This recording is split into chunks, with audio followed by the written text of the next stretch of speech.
এই পরিস্থিতিতে আমরা কিভাবে রক্ষা করব নিজেদেরকে? নাম্বার 1, ফিতনা সংকুল এই সময়ে আমাদের ইবাদত এবং দিন চর্চা যেখানে কঠিন হয়ে পড়ছে, এই সময়টাতে ফিতনা থেকে বেঁচে নিজের ঈমান আমলকে রক্ষা করবার জন্য প্রথম যে জিনিসটি দরকার সেটা হলো ইলম। যদি আমরা পর্যাপ্ত কোরআন এবং হাদিসের ইলম হাসিল করি এবং ফিতনা সম্পর্কিত ধারণা আমরা অর্জন করি, তাহলে বেঁচে থাকাটা ইজি হবে। আমাদের যে লাইফস্টাইল, আমাদের যে খাদ্যাভ্যাস, আমাদের যে ফুড পিরামিড ডেভেলপ করা হয়েছে, এটার মধ্যেও খাঁজে ভাঁজে বহু ফিতনা ঢুকিয়ে দেওয়া হয়েছে, সেটা দীর্ঘ আলোচনার বিষয়। তো এগুলো সম্পর্কে যতটা আমরা জানতে পারবো ততটা আল্লাহ আমাদেরকে হেফাজত করবেন, যত বেশি জানা যাবে। দ্বিতীয়ত আরেকটা উপায় আছে ফিতনা থেকে বাঁচার জন্য, সেটা হলো আল্লাহ বলেছেন, ইয়া আইয়ুহাল্লাযীনা আমানু ইন তাত্তাকুল্লাহ ইয়াজআল লাকুম ফুরকানা। হে ঈমানদারগণ, তোমরা যদি আল্লাহকে ভয় করো, প্রকৃত অর্থে অন্তর যদি তাকওয়া তোমরা অর্জন করো, ইয়াজআল লাকুম ফুরকানা, আল্লাহ তোমাদেরকে সত্য অসত্য, ভালো এবং মন্দের মধ্যে পার্থক্য করবার সক্ষমতা দিয়ে দিবে। তাহলে কেউ যদি তাকওয়ার সর্বোচ্চ লেভেলে যাওয়ার চেষ্টা করে, সন্দেহের ঊর্ধ্বে থাকার চেষ্টা করে, সে সবসময় আল্লাহকে সন্তুষ্ট করার পথে থাকে, আল্লাহ অসন্তুষ্ট হতে পারে ন্যূনতম সন্দেহ হয়, সেই পথ থেকেও বেঁচে থাকে। অর্থাৎ এজ এ মুসলমান সে নো কম্প্রোমাইজের লেভেলে থাকে, সে অন্য সবকিছুর সাথে কম্প্রোমাইজ করে, ইসলামের বেলায় কম্প্রোমাইজ করে না, আল্লাহর বিধানের ক্ষেত্রে কম্প্রোমাইজ করে না, নবীজির আদর্শের ক্ষেত্রে কম্প্রোমাইজ করে না। এই লেভেলের মুত্তাকি যদি কেউ হতে পারে, আল্লাহ তাআলা তাকে ফিতনার সময়ে ভালো কোনটা মন্দ কোনটা সেটা আল্লাহ তাআলা তাকে দেখিয়ে দিবেন, তার জন্য স্পষ্ট হয়ে যাবে, আল্লাহ তাকে সেভ করবে। তৃতীয়ত, ফিতনা থেকে বাঁচার জন্য আল্লাহর কাছে বিভিন্ন দরখাস্ত সাবমিট করার পদ্ধতি নবীজি শিখিয়েছেন। যেমন একটা দোয়া আমরা বলেছি একটু আগে, আত্তাহিয়াতুর পরে দুরুদের পরে দোয়া মাসুরার জায়গায় নবী সাল্লাল্লাহু আলাইহি ওয়াসাল্লাম পড়তেন মাঝে মধ্যে, কোন কোন সময় সে দোয়াটা আমরা পড়তে পারি, আল্লাহুম্মা ইন্নী আউযু বিকা মিন আযাবিন নার ওয়া আযাবিল কবর ওয়া আউযু বিকা মিন শাররি ফিতনাতিল মাহইয়া ওয়াল মামাত ওয়া আউযু বিকা মিন শাররি ফিতনাতিল মাসিহিদ দাজ্জাল। আল্লাহ জীবন এবং মরণ এবং দাজ্জালের ফিতনা থেকে আপনা থেকে আমরা পানা চাই। এই দোয়া আল্লাহর কাছে নিবেদন করা। সূরা কাহফ, নবী সাল্লাল্লাহু আলাইহি ওয়াসাল্লাম বলেছেন, সূরা কাহফের তিলাওয়াত মানুষকে আখেরি জামানায় ফিতনা থেকে রক্ষা করবে, বিশেষ করে দাজ্জালের ফিতনা থেকে। সূরা কাহফের প্রথম 10টি আয়াত যে ব্যক্তি মুখস্থ করবে, বুঝবে এবং এটাকে নিজের ভিতরে সংরক্ষণ করবে, তিলাওয়াত করবে, এই 10টি আয়াতের হিফজ এবং মুখস্থকরণের মধ্য দিয়ে আল্লাহ তাকে দাজ্জালের ফিতনা থেকে, কিয়ামতের আগে যখন ফিতনায় মানুষ নিমজ্জিত হবে, আল্লাহ তাকে সেভ করবেন। এই সমাজে খুব অল্প সংখ্যক মানুষ আছে যে মুসলিম, আবার ফিতনা থেকে আল্লাহ তাকে বাঁচিয়েছেন। তো সেই সৌভাগ্যবান মানুষদের কাতারে শামিল হতে হলে সূরা কাহফের তিলাওয়াত করতে হবে। পুরো সূরা কাহফটাই হলো ফিতনা মুক্তির অত্যন্ত গুরুত্বপূর্ণ একটা আমল এবং টনিক। পুরো সূরা কাহফের মধ্যে আপনি দেখবেন আল্লাহ রাব্বুল আলামিন বিভিন্ন ফিতনা সম্পর্কে আলোকপাত করেছেন। ঈমানের জন্য ফিতনা ছিল আসহাবে কাহফের যুবকদের বেলা। ঠিক এরপরে আল্লাহ তাআলা দুই ভাইকে একটা ফিতনায় নিপতিত করেছেন সম্পদের মধ্য দিয়ে। একজনকে অডেল সম্পদ দিয়েছেন, সে আল্লাহর নাফরমানি করেছে, তার ধ্বংস আল্লাহ করেছেন। আবার আরেকজনকে একই সাথে আল্লাহ তাআলা অডেল সম্পদ দিয়েছেন, তিনি আল্লাহর কৃতজ্ঞতা আদায় করেছেন, আল্লাহ তাকে সেভ করেছেন। তাহলে সম্পদের ফিতনার আলোচনা সূরা কাহফে আছে। এরপরে সূরা কাহফে আপনি দেখতে পাবেন সেখানে ইলমের ফিতনা রয়েছে। খিজর আলাইহিস সালামের সাথে মুসা আলাইহিস সালামের যে যাত্রা ছিল, এখানে ইলমের ব্যাপারটিতে মুসা আলাইহিস সালামের কাছে অস্পষ্টতা ছিল, আল্লাহ তাআলা তার জন্য সেটা স্পষ্ট করেছেন। ইলমটা কখনো কখনো মানুষকে ফিতনায় পতিত করতে পারে। এই আসহাবে কাহফের পরে সূরা কাহফের মধ্যে খিজর এবং মুসা আলাইহিস সালামের ঘটনার বিভিন্ন প্রেক্ষাপট সেই অর্থাৎ ইলমের ফিতনার বিষয়টির প্রতি ইঙ্গিত করে। এরপরে সর্বশেষ দেখবেন আপনার সূরা কাহফের মধ্যে আরো বিবিধ ফিতনার সম্পর্কে আলোকপাত করা হয়েছে। তো এই জন্য সূরা কাহফের তেলাওয়াত আমাদেরকে ইনশাআল্লাহ ফিতনা থেকে বাঁচতে সাহায্য করবে। এবং এই যুগে বিশেষ করে ডিজিটাল যে সমস্ত ডিটক্স, এগুলোর ব্যাপারে সচেতনতা, এটাও আমাদের ঈমান আমলকে হেফাজত করার জন্য এবং ফিতনা থেকে বেঁচে থাকার জন্য যথেষ্ট। প্রতিদিন একটা সময় আল্লাহর সাথে একান্তে কথা বলা দরকার। আমাদের এখন একান্তে কথা বলতে কিছু নেই। মোবাইল টিপতে টিপতে, ফেসবুক টিপতে টিপতে আমরা শেষ বন্ধ করে নামাজে দাঁড়াই, নামাজ ভর ফেসবুকে যা দেখেছি, যা স্ক্রল করেছি ওইগুলো ভাবি, রুকুতে সিজদাতেও সেগুলো ভাবি, নামাজ পড়ি, কিন্তু আমার মনোযোগ আসলে নামাজে নাই। এই ইবাদতটা শুধু ইবাদতের খোলস আছে, অন্তঃসার শূন্য, না কোনো তৃপ্তি আছে, না এর কোনো উপকারিতা আছে।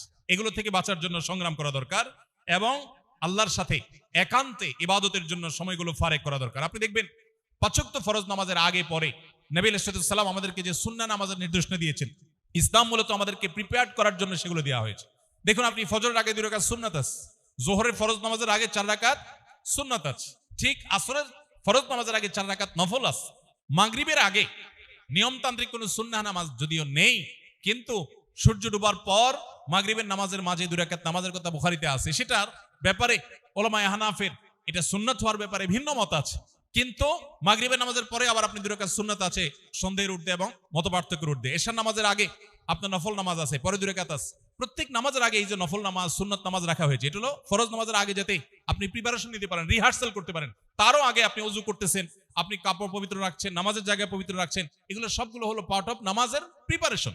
কিন্তু দুর্ভাগ্যজনক বাস্তবতা হলো যে আমাদের এগুলোর প্রতি আজ কোনো মনোযোগ নেই, কারণ সোশ্যাল মিডিয়া আমাদেরকে শেষ করে দিচ্ছে। এই জন্য এগুলো থেকে বেঁচে থাকা জরুরি। ইকোসিস্টেমের মধ্যে পরিবর্তন করা, অর্থাৎ সাহচর্য এবং সান্নিধ্য, সার্কেল চেঞ্জ করা। বিশেষ করে দ্বীন ঈমান হেফাজত যদি করতে চাই, ফিতনা থেকে যদি বাঁচতে চাই, তাহলে সেক্ষেত্রে আমাদেরকে এই যুগে স্পেশালি প্রত্যেকটা মানুষকে দ্বীনি সার্কেল মেনটেন করতে হবে। যেখানে দিনদার, মুত্তাকি, পরেজগার মানুষ থাকবে, সেখানে আমি যাব। আমার প্রতিবেশী হবে ভালো মানুষ, আমার সন্তানটা যে শিক্ষা প্রতিষ্ঠানে পড়বে সেখানে আল্লাহভীরু মানুষ থাকবে, তাদের মধ্যে আল্লাহর ভয় থাকবে। আমি সেই জিনিসটাকে সবচেয়ে বেশি প্রায়োরিটি দিব। এইভাবে যদি করতে পারি, তাহলে ডিজিটালের সমস্ত ফিতনা থেকে বেঁচে থাকা সম্ভব ইনশাআল্লাহ। এর বাইরে আমরা আজকের পৃথিবী যেটাকে ভালো বলছে, সেটা আসলে ভালো কিনা এটা মাপবো হলো কোরআন এবং হাদিসের কষ্টি পাথরে। কোনোটাকে যদি মন্দ বলে, তাহলে সেটাকে মন্দ মনে করার আগে কোরআন এবং হাদিস মন্দ বলছে কিনা সেই কষ্টি পাথরে পরিমাপ করার চেষ্টা করব। এর মাধ্যমে আশা করা যায় ইনশাআল্লাহ ফিতনা থেকে আমরা বেঁচে থাকতে পারবো। ভাইরা আমার, আখিরি জামানাতে শেষ সময় যখন ঈমান এবং আমল ধরে রাখা কঠিন হবে, এই ফিতনা সংকুল সময় যদি কেউ নিজের মুসলিম আইডেন্টিটিকে বাঁচাতে পারে, সবাই যখন হারাম রিলেশনে যাবে, কোন যুবক যদি নিজেকে বাঁচাবার চেষ্টা করে, কোন তরুণী যদি নিজের চরিত্রকে হেফাজত করার জন্য সংগ্রাম করে, সবাই যখন হারামকে ডাল ভাত মনে করে, কেউ যদি হারামকে ছেড়ে না খেয়ে থাকা, চাকরিহীন থাকা, বেকার থাকাটাকে অ্যাপ্রিসিয়েট করতে পারে, তার মর্যাদা কি? নবী করিম সাল্লাল্লাহু আলাইহি সাল্লাম বলেছেন, যেটি তিরমিজিতে বর্ণিত হয়েছে, নবীজি বলেছেন, আমার পরে একটা সময় আসবে, তোমাদের পরে, সাহাবীদেরকে বলছেন যে তোমাদের পরে একটা সময় আসবে যখন দ্বীনের উপরে টিকে থাকাটা জ্বলন্ত আগুনের কয়লা বা জ্বলন্ত কয়লা হাতে রাখার চাইতে বা রাখার মতো কঠিন হবে। এরকম সময় আসবে যখন ওই সময়টাতে যে ব্যক্তি দ্বীন এবং ঈমান রক্ষা করবে, নেক আমল করবে, তাকওয়া চর্চা করবে, ওই ফিতনার সময় নিজেকে বাঁচিয়ে রাখবে, তার একজনের বিনিময় হবে তোমাদের 50 জনের সমান। সাহাবীদেরকে বলা হচ্ছে, তোমরা 50 জন নেক আমল করে আল্লাহর কাছে যে পরিমাণ রিওয়ার্ড এবং বিনিময় লাভ করবে, ওই সময়টাতে ফিতনা মোকাবেলা করে প্রতিকূল পরিবেশে মুসলিম আইডেন্টিটিকে বাঁচাবার জন্য সংগ্রাম করে যদি কেউ টিকে থাকতে পারে, হারাম থেকে বাঁচিয়ে রাখতে পারে, তাহলে আল্লাহ তাআলা তাকে তোমাদের 50 জনের মর্যাদা ওই একজনকে দিবেন। কেন? কারণ সাহাবীদের সামনে চ্যালেঞ্জ বা বাধা, ফিতনা এত বেশি ছিল না, আজকে যত বেশি ফিতনা আছে। নবী রাসূলুল্লাহ সাল্লাল্লাহু আলাইহি ওয়াসাল্লাম সেজন্য সুসংবাদ আমাদেরকে দিয়েছেন। ঠিক একইভাবে নবী রাসূলুল্লাহ সাল্লাল্লাহু আলাইহি ওয়াসাল্লামের কাছে প্রশ্ন করা হয়েছে, ইয়া রাসূলুল্লাহ, 50 জনের সব একজনকে দেয়া হবে, মানে তাদের 50 জন? বলছেন না, তাদের 50 জন না, তোমাদের 50 জনের সব তাদের একজনকে দেওয়া হবে। এরকম আরো বহু বহু হাদিস আছে, যে হাদিসগুলোর মাধ্যমে বোঝা যায় যে ফিতনা সংকুল সময় ঈমানের উপর টিকে থাকার প্রয়োজনীয়তা কত বেশি এবং এর ফজিলত কত বেশি। এবং কোন কোন হাদিসে আসছে, নবী রাসূলুল্লাহ সাল্লাল্লাহু আলাইহি ওয়াসাল্লাম বলেছেন, ফিতনার সময় যদি কেউ ইবাদতে মশগুল থাকে, নেক আমলে ব্যস্ত থাকে, তাহলে সে নবী আলাইহিস সালামের কাছে হিজরত করে যে এসেছেন সাহাবীরা, তার কাছে হিজরত করে আসার মতো মর্যাদার সমান মর্যাদা পাবে ওই ব্যক্তি, যে ব্যক্তি ফিতনার সময় নেক আমলের মধ্যে মশগুল থাকবে। আল্লাহ রাব্বুল আলামিন এই কঠিন সময়ে আমাদেরকে ঈমান আমলকে সবকিছুর উপর অগ্রাধিকার দেওয়ার তৌফিক নসিব করুন। আমরা চেষ্টা করব তো ইনশাআল্লাহ। মোহতারাম হাজিরিন, এর জন্য দরকার ঐকান্তিক প্রচেষ্টা, এর জন্য দরকার আন্তরিকতা, এর জন্য দরকার চ্যালেঞ্জ বোঝা। আজকের এই পৃথিবীতে আপনি যেদিকে তাকাবেন, দেখবেন সবাই জাহান্নামমুখী যাত্রার জন্য সবাই প্রস্তুতি গ্রহণ করে বসে আছে। আপনি দ্বীনের ক্ষেত্রে নো কম্প্রোমাইজের লেভেলে থাকা মানুষ খুব বেশি এটা খুঁজে পাবেন না। দেখবেন সবাই কম্প্রোমাইজ করে ফেলে। ঠিক আছে, নামাজ কালাম পড়ি, আরে পরে হবে, অসুবিধা নেই। বিয়ের অনুষ্ঠানে আসছি, এখানে একটু সামাজিকতা, সৌজন্যতা আছে না? সব জায়গায় পর্দা করলে চলে নাকি? একটু আধটু গান বাজনা তো করতে হয়, আরে এত বাস্তি কি সমাজে চলা যায় নাকি? আল্লাহর কাছে মাপ চেয়ে নিব। এগুলো সব হলো দ্বীনের ক্ষেত্রে কম্প্রোমাইজ। এগুলো সবগুলোই ফিতনা, দ্বীনের উপরে টিকে থাকার ক্ষেত্রে বাধা। নো কম্প্রোমাইজের লেভেলে থেকে ঈমান চর্চা করা, আমল চর্চা করা, পরিপূর্ণ মুসলমান হওয়া, পরিপূর্ণভাবে দ্বীনের উপরে প্রবেশ করা, এই মানুষের পরিমাণ আজ সমাজে সবচেয়ে কম। আল্লাহ রাব্বুল আলামিন আমাদের সবাইকে সেরকম খাঁটি মুসলমান হওয়ার তৌফিক নসিব করুন। আমরা সবাই চেষ্টা করব তো ইনশাআল্লাহ। আল্লাহর কাছে আমরা দোয়া করব। নবী আলাইহিস সালাম দোয়া করতেন, আল্লাহুম্মা ইন্নী আউযু বিকা মিনাল ফিতান মা যাহারা মিনহা ওয়া মা বাতান। এর অর্থ হলো, আল্লাহ, যে সমস্ত ফিতনাগুলো স্পষ্ট আর যেসব ফিতনাগুলো বোঝা যায় না, ধোঁয়াশা, বিভ্রান্তি, কোনটা ভালো কোনটা মন্দ, কোনটাতে তুমি খুশি হবে কোনটাতে অসন্তুষ্ট হবে, স্পষ্ট না, এরকম ধোঁয়াশাপূর্ণ যে সমস্ত ফিতনা আছে, এগুলো থেকে তুমি আমাদেরকে রক্ষা করে হেফাজত করো। আল্লাহ তাআলা আমাদের সবাইকে, আমাদের ঈমানকে, আমাদের আমলকে, আমাদের ফ্যামিলি পরিবারের সদস্যদের ঈমান আমলকে এই কঠিন ফিতনার সময়ে পরিপূর্ণভাবে সেভ করা এবং সেটাকে হেফাজত করা, আল্লাহর প্রিয় বান্দা হিসেবে, খাঁটি মুসলিম হিসেবে গড়ে তোলার তৌফিক আল্লাহ তাআলা আমাদেরকে দান করুন। আমরা যদি সবাই চেষ্টা করি, সবাই যদি সচেতন থাকি, ইনশাআল্লাহ এটা কষ্টসাধ্য হলেও অসম্ভব নয়। আল্লাহ তাআলা অবশ্যই আমাদেরকে রাস্তা দেখাবেন। আল্লাহ বলেছেন, ওয়াল্লাযীনা জাহাদু ফিনা লানাহদিয়ান্নাহুম সুবুলানা, যারা আমার রাহে আসার জন্য চেষ্টা করবে তাদেরকে অবশ্যই আমি বিবিধ রাস্তা দেখাবো। আপনি সমাজে এখন বহু মুসলমান পাবেন, সিরিয়াস মুসলমান, পূর্ণাঙ্গ মুসলমান, কোনো ছাড় দেয় না ইসলামের ক্ষেত্রে, এই মুসলমান আপনি খুব বেশি পাবেন না। দেখবেন সবই ভেজাল মুসলমান, সবই ভেজাল মুসলমান।